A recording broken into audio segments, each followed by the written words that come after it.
ऊंची ओसारावा के ऊंची खांबा जहाँ मानी का दीप जारे हो। ऊंची ओसारावा के ऊंची खांबा जहाँ मानी का दीप जारे हो। ताई तरी ओठांगलिया पनायामा अपना स्वामी से आरज करे हो। ताई तरी ओठांगलिया पनायामा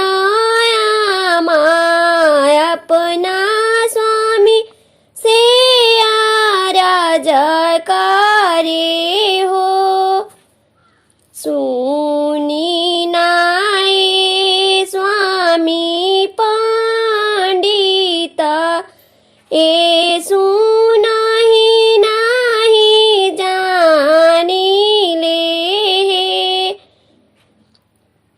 सुनी नाए स्वामी पंडित ए सुनाही नाही जानी ले।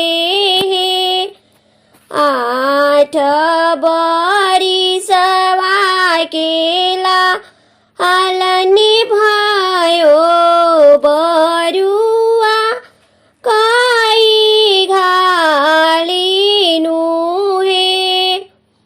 अरे आठ बरिसवा केला लनी भयो बरुआ काई घालिनु हे।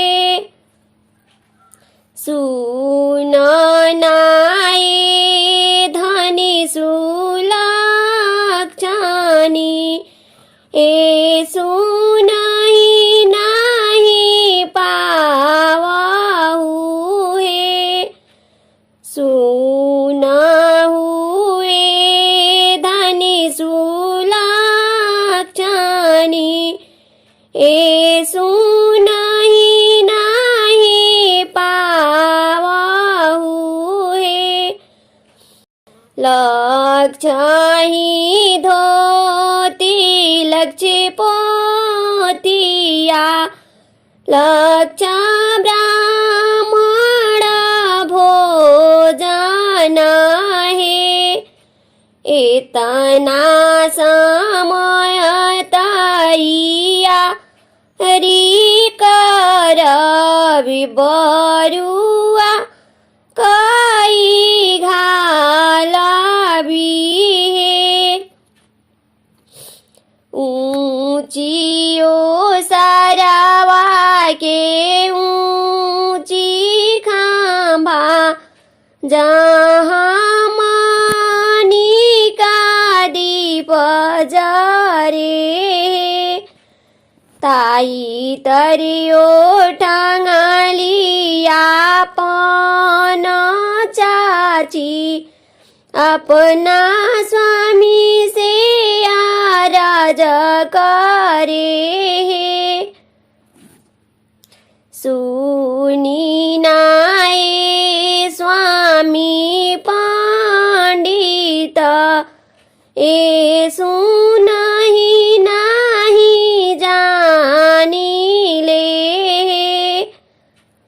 ए सुनाही नाही जानी ले।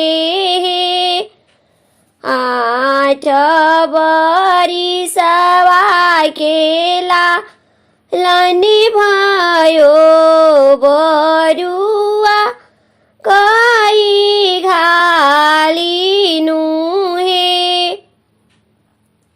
सुन नाए धनी सुलक्षणी ए सुना